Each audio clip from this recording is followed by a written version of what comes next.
우리에게 주신 하나님의 말씀은 시편 136편 1절부터 9절까지 있는 말씀입니다. 시편 136편 1절부터 9절의 말씀을 제가 봉독해 드리겠습니다. 여호와께 감사하라. 그는 선하시며 그 인자하심이 영원하미로다. 신들 중에 뛰어난 하나님께 감사하라. 그 인자하심이 영원하미로다.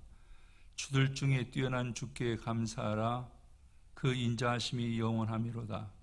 홀로 큰 기이한 일들을 행하신 이에게 감사하라. 그 인자하심이 영원하미로다. 지혜로 하늘을 지으신 이에게 감사하라. 그 인자하심이 영원하미로다. 땅을 물 위에 펴신 이에게 감사하라. 그 인자하심이 영원하미로다. 큰 빛들을 지으신 이에게 감사하라. 그 인자하심이 영원하미로다. 해로 낮을 주관하게 하신 이에게 감사하라. 그 인자하심이 영원하미로다. 달과 별들로 밤을 주관하신 이에게 감사하라. 그 인자하심이 영원하미로다. 아멘. 할렐루야. 추수감사절을 맞이해서 하나님의 보좌 앞에 나와서 영광 예배 드리는 우리 성도님들을 주의 이름으로 축복합니다. 우리 서로 추수감사절 인사를 하겠습니다. 옆에 분을 축복하면서 우리 함께 인사하겠습니다. 주의 이름으로 축복합니다. 우리 하나님께서 주시는 은혜가 오늘 다시 새로워지는 복된 시간 되시기를 바랍니다. 네, 2층에서도 인사해 주시고 감사합니다. 복된 추수감사주일입니다. 2023년도의 결실을 하나님 앞에 감사하기 위해서 우리는 모였습니다. 그것을 우리가 어떻게 헤아릴 수 있느냐에 대해서 먼저 함께 말씀을 나누고자 합니다. 시간과 공간에는 두 종류의 시간과 공간이 있습니다. 첫째는 뭐냐? 객관적이고 물리적인 것이 있고, 또 하나는 주관적이고 심리적인 것이 있습니다. 예를 들어 보면은 물리적인 시간인 1년을 365일이라 할 때에 이것을 365km로 환산해 보았을 때에 심리적인 시간으로 하루가 지나가는 속도가 사람에 따라서 다 달리 느껴진다, 그런 말입니다. 언젠가 TV에서 이걸 시험했는데 갇혀진 공간에 사람들을 나이별로 이렇게 들어가게 하고 그때에 1시간이 되었다고 생각하면 나오시라 이렇게 했습니다. 20대는 1시간이 미처 다 지나가도 안 나왔습니다.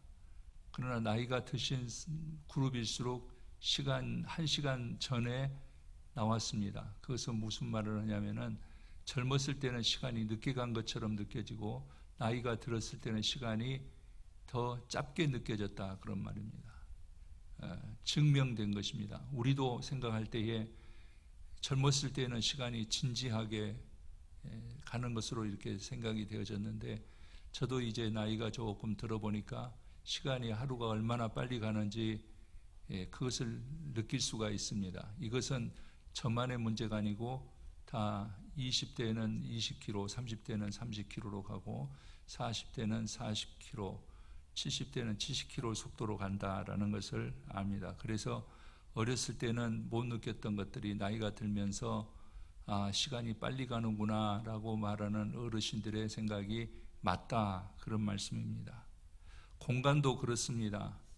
단칸방에서 25평대로 이사를 가면은 그렇게 넓고 좋은데 그날 저녁에는 잠을 못 자고 이틀 사흘간 설레임이 있는데 나중에 시간이 지나면은 점점 좁아 보이는 것이에요. 물리적으로 보면 똑같은 시간과 공간임에도 불구하고 시간이 가면은 주관적이고 심리적인 것이 지배를 해서 사람마다 다 달리 생각이 된다, 그런 말입니다. 우리 오늘 추수감사절을 맞이해서 이렇게 장식팀에서 이렇게 예쁘게 크리스마스 성탄절, 죄송합니다. 추수감사절 장식을 이렇게 했는데 이 장식을 보고 이 장식 하나님 앞에 우리의 정성이 어려 있는 것을 하나님 앞에 영광 돌려드리는구나 이렇게 생각하는 사람들도 있는데, 끝나고 나면 저것을 누가 먹나 이렇게 생각하는 사람도 있을 줄 압니다. 주관적이고 심리적인 것이 작용한다, 그런 말씀이에요. 똑같은 상황을 어떻게 보는가에 따라서 느낌과 생각이 판이하게 다른 것입니다. 감사는 생각과 마음에서 나온다 그랬습니다. 그래서 영어에 보면은 감사하다는 그 어원은 생각하다에서 비롯됐다고 합니다. 감사란 자기 자신의 삶을 믿음의 눈으로, 긍정적인 마음으로, 기도하는 마음으로 깊이 생각하여서 과거를 되돌아보고 현재를 직시하며 미래를 전망하는 가운데 깨달아지는 살아있는 실존적인 느낌이다라는 것입니다. 예수님의 말씀이 생각났습니다. 나쁜 나무가 좋은 열매를 맺을 수 없고 좋은 나무가 나쁜 열매를 맺을 수 없다고 했습니다. 이러면서 먼저 우리 신광교회 성도님들은 좋은 열매를 맺는 좋은 나무이시기를 주님의 이름으로 간절히 축복하며 축원합니다. 좋은 나무가 되십시다. 무슨 말이냐면 삐딱하고 부정적이고 불평불만으로 가득 찬 마음과 생각을 가진 사람은 그가 처한 환경이 좋든지 나쁘든지 상관없이 항상 삐딱하고 불평불만입니다. 그러나 올곧고 긍정적이며 깊이 생각하는 마음과 생각을 가진 사람은 항상 감사한다, 그런 말이에요. 그래서 그런 말이 있습니다. 우리 사람의 마음을 깊이 들여다보면은 감사는 믿음의 사람만이 소유할 수 있는 거룩한 마음이다. 감사할 수 있는 것은 거룩한 마음에서 나온다, 그런 말이에요. 감사는 긍정적인 사람만이 누릴 수 있는 삶의 태도이기도 하다.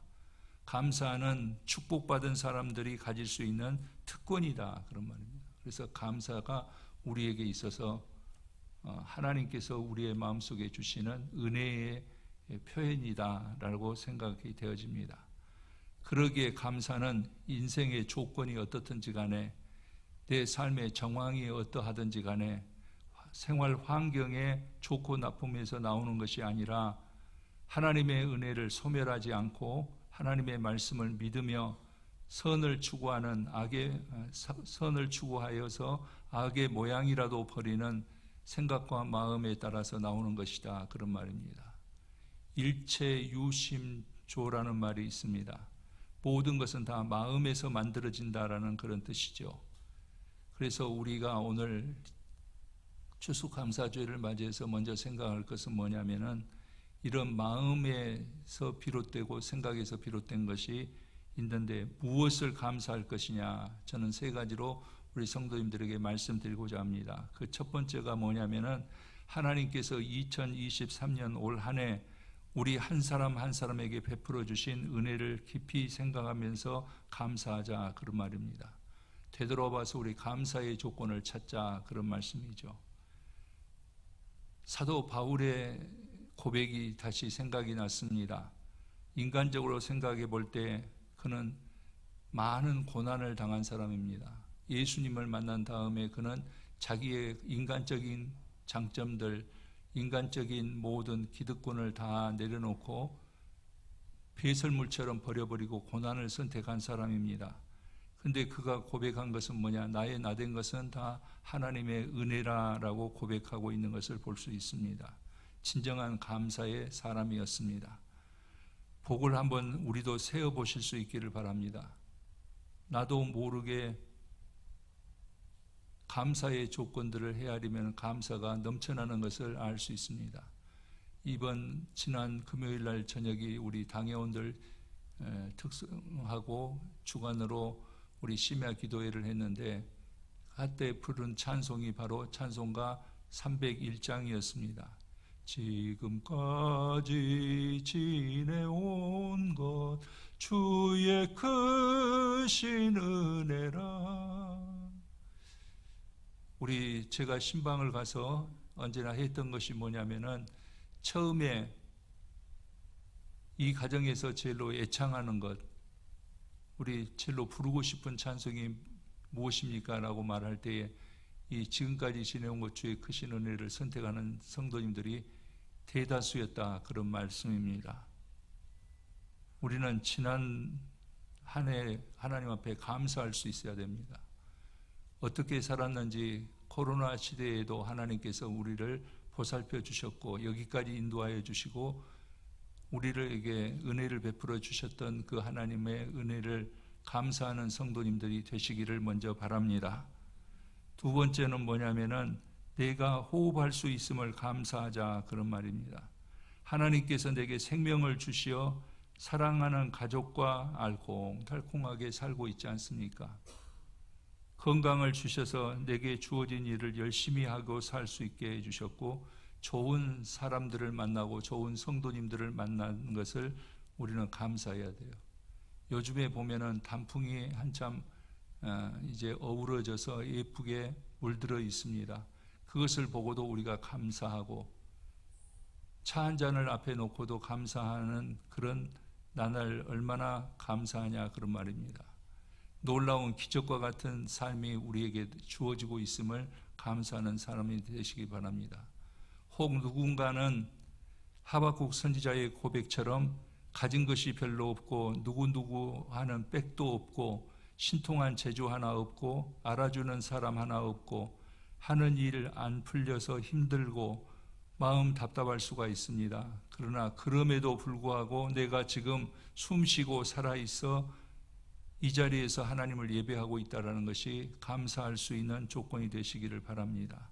이보다 더 감사한 것이 어디 있겠습니까? 누구나 있는 생명 같지만은 그렇지 않습니다. 제가 어려울 때 언제나 생각나는 것이 있습니다. 피투성이가 돼도 살아라 라는 성경의 말씀입니다. 그러나 오늘 우리는 하나님 앞에 지난 날을 생각하면서 감사하고 현재 우리가 호흡이 있음을 감사하는 우리 성도님들, 그러기에 미래가 펼쳐질 수 있기를 바랍니다. 군사 독재 시절이 있었습니다. 간첩 사건으로 연루되어서 깊은 갖은 고난을 받고 귀도 먹고 말도 어눌해지고 가난에 찌들려서 살던, 한때는 행여병자로 떠돌아다녔던 평생 고단한 인생을 살았던 천상병 시인의 그럼에도 불구하고 귀천이라는 시를 여러분들에게 잠깐 소개해드리고자 합니다. 여러분들도 많이 들어보셨을 것 같습니다. 제가 한번 말을 퍼보겠습니다. 하늘로 돌아가리라 새벽빛과 닿으면 쓰러지는 이슬 더불어 손에 손을 잡고 나 하늘로 돌아가리라 노을빛 함께 단둘이서 기슭에서 놀다가 구름 손짓하면은 나 하늘로 돌아가리라 아름다운 이 세상 소풍 끝나는 날 가서 아름다웠다고 말하리라. 어려움 속에서도 고난 가운데서도 개인의 힘든 삶 가운데서도 이 생의 삶이 아름다웠다 고백하는 글을 보면서 우리가 그리스도인으로서 감사하는 마음이 들었습니다. 우리 성도님들도 오늘 우리가 호흡할 수 있고 하나님의 보좌 앞에 있음을 감사하는 우리 성도님들 되시기를 바랍니다. 그래서 하나님께서 우리들의 세 번째 감사는 뭐냐? 다가오는 날 하나님께서 내게 복을 더하시고 나의 지경을 넓혀주심을 믿고 감사하자, 그런 말이에요. 오늘 내가 이 자리에 있으면 분명 하나님께서 내일의 길을, 하나님께서 내일의 축복을 약속하여 주심인 줄 알고 그것을 우리가 찾아가자, 그런 말씀입니다. 내가 하나님께 죄를 범하여서 하나님의 징계로 지금은 내가 괴로움에 처해 있으나 내가 하나님께 회개하고 여호와 하나님께 부르짖으면, 우리 하나님께 나가서 내 소원을 하나님 앞에 아뢰면은 하나님은 자비로우시고 은혜로우시며 노하기를 더디하시는 하나님이시고 나를 고치시기에 나를 하나님께서 능하게 하실 것을 믿고 감사하자, 그런 말입니다. 내 영혼을 어둠 속에서 끌어내어 다시 살게 하시는 하나님께 감사하는 성도님들 되시기를 바랍니다. 시편 30편 4절 5절 말씀을 우리 함께 한번 읽어보도록 하겠습니다. 함께 보겠습니다. 시작. 주의 성도들아 여호와를 찬송하며 그의 거룩함을 기억하며 감사하라. 그의 노여움은 잠깐이요 그의 은총은 평생이로다. 저녁에는 울음이 깃들일지라도 아침에는 기쁨이 오리로다. 하나님의 섭리입니다. 저녁에는 울음이 깃들일지라도 아침에는 기쁨이 언제나 새솟는 우리 성도님들의 삶이 되기를 주님의 이름으로 간절히 축원합니다. 예화 하나를 말씀드리고 말씀을 정리하고자 합니다. 한 왕이 있었습니다. 무엇이든지 희귀한 것을 선호하는 왕이었습니다. 어느 날 왕은 맛이 기가 막힌 저녁 요리를 먹은 후에 감탄했습니다. 이제껏 먹어본 요리 중에서 이것이 제일이다. 이 훌륭한 요리를 만든 요리사에게 상을 주어야 되겠구나 해서 요리사가 왕에게 불려갔습니다. 그럴 때 이 요리사는 말합니다. 임금님, 칭찬해 주시니 대단히 감사합니다. 그러나 이 요리는 제 솜씨가 좋아서만이 아닙니다. 만약 좋은 야채를 파는 상인이 없었다고 한다면 어떻게 이 맛있는 요리를 만들 수가 있었겠습니까? 칭찬을 해 주시려거든 그 야채 장사를 칭찬해 주십시오라고 하더랍니다. 그래서 왕이 그러려니 생각하고 이 야채 장사를 불러왔습니다. 칭찬을 했습니다. 그때 그는 이렇게 말했습니다. 임금님, 이것은 천만의 말씀입니다. 저는 그저 야채를 팔았을 뿐이며 칭찬을 받을 사람은 제가 아니라 야채를 갖고 온 농사꾼이 아니겠습니까? 하더랍니다. 왕이 생각해 보니까 그럴듯해요. 그래서 이번에는 농사꾼을 초청했습니다.